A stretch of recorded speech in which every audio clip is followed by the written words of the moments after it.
A report released Tuesday by U.S. Special Counsel Jack Smith accuses Donald Trump of orchestrating an unprecedented criminal effort to remain in power after his 2020 election defeat. Smith's investigation led to a 4-count indictment alleging Trump obstructed the collection and certification of votes. Smith stated that the evidence gathered was sufficient to quote-unquote convict Trump at trial. However, the president-elect's November election victory made it impossible to proceed before his return to presidency. In response, Trump called Smith a lame-brained prosecutor on his Truth Social platform. Smith defended his investigation, calling claims of political bias laughable. The second section of the report, detailing allegations of Trump illegally retaining sensitive national security documents, remains sealed as legal proceedings against 2 associates continue. U.S. President-elect Donald Trump's Republican allies in the U.S. House of Representatives are rallying support for a bill to authorize talks on purchasing Greenland. The proposed legislation, titled Make Greenland Great Again Act, is being spearheaded by Republican lawmakers Andy Ogles and Harshbarger. According to reports, the draft of the bill, which surfaced on Monday, has already garnered support from 10 co-sponsors. In fact, the initiative revives Trump's earlier interests in acquiring Greenland, which had sparked widespread international debate during his presidency. In West Asia, Israel and Hamas have inched closer to a hostage and ceasefire deal Monday.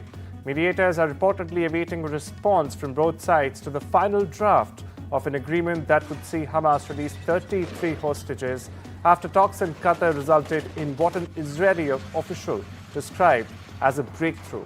The momentum marks the first sign of serious optimism in months as Donald Trump's inauguration next week upped the pressure for a deal. Trump's West Asia envoy participated in negotiations alongside Joe Biden's team, conveying a consensus between both administrations. Still, challenges remain. Israel's far-right finance minister said he would not back any truce to stop the war in what some have called a last-minute wrecking ball for negotiations. Listen into what the Israeli foreign minister, in fact, had to say. Progress was made. We see some progress in the negotiations. Israel wants a hostage deal. Israel is working with our American friends in order to achieve a hostage deal. And soon we will know whether the other side wants the same thing. The trial of impeached South Korean President Yoon Suk-yeol is set to begin Tuesday, focusing on his controversial attempt to impose martial law, which plunged the nation into worst political crisis in decades. The Constitutional Court's first session may be brief, as Yoon is not expected to appear, remaining in his hillside villa in Seoul. The next session is scheduled for Thursday. The court has 180 days to decide whether to permanently remove Yoon from the office or restore his presidential powers. Meanwhile, the embattled president faces a separate criminal investigation for alleged insurrection, with authorities seeking to arrest him after he failed to comply with a summons for questioning.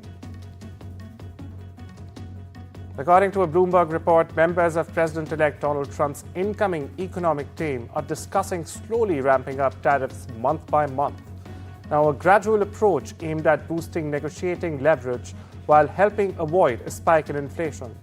One idea involves a schedule of gradual tariffs increasing by about 2% to 5% a month and would rely on executive authorities under the International Emergency Economic Powers Act. The proposal, in fact, is in its early stages and has not yet been presented to Trump, a sign that a monthly stepped approach is early in the deliberation process. Jagmeet Singh, leader of the New Democratic Party and once an ally of former Canadian Prime Minister Justin Trudeau, has warned US President Donald Trump sternly over his plans to annex Canada. In a video posted on the social media platform X, Singh said, "Canada is not for sale, not now, not ever." He vowed retaliation if the US imposes tariffs on Canada.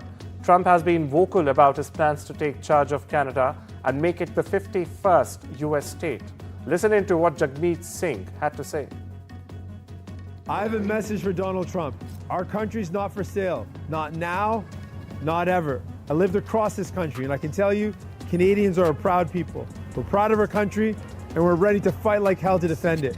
Right now, with the forest fires ravaging homes, Canadian firefighters showed up. That's who we are. We show up and support our neighbors. But if Donald Trump thinks, if you think you can pick a fight with us, there'll be a price to pay. I've committed that if Donald Trump imposes tariffs on us, we should respond with retaliatory tariffs in kind. I think that anyone running as Prime Minister should do the same. Since Trudeau's resignation on Monday, Tesla CEO Elon Musk has posted repeatedly about Canadian politics on X, the platform formerly known as Twitter, since till the time he bought it in 2022 for $44 billion.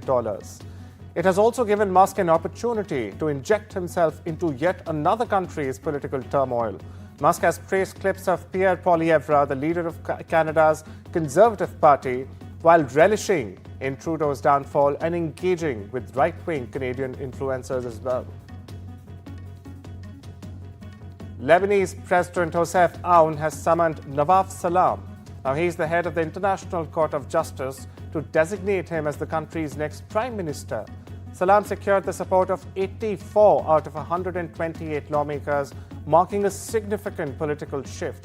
This development is seen as a major blow to the Hezbollah, which has accused its opponents of attempting to sideline the group. Salam's nomination reflects changing dynamics among Lebanon's sectarian factions, following Hezbollah's setbacks in its war with Israel last year and the subsequent fall of its ally, Syrian President Bashar al-Assad. The presidency confirmed that Salam, who is currently abroad, will return on Tuesday to take on the task of forming a government. Millions of Hindu devotees, mystics and holy men and women around from all across India have flocked to the northern city of Prayagraj in Uttar Pradesh for the Mahakumbh festival. It is indeed the world's largest religious gathering. Over about the next 6 weeks, Hindu pilgrims will gather at the confluence of three sacred rivers, the Ganges, the Yamuna and the Saraswati, where they will take part in elaborate rituals, hoping to begin a journey to achieve Hindu philosophy's ultimate goal, the release from the cycle of rebirth. At least 400 million people, more than the population of the US, are expected in Prayagraj over the next 45 days.